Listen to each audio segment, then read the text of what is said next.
จะขอสัญญาด้วยหัวใจจะรักแค่เธอคนเดียวคนนี้จะดูแลรักเธอให้ดีไม่ทำให้เธอต้องเสียใจ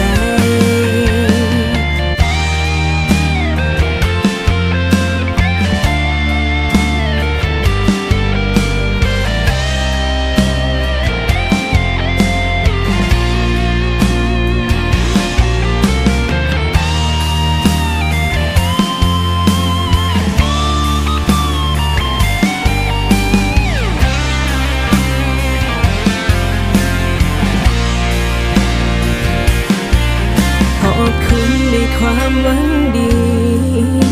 ที่มีให้กันเสมอ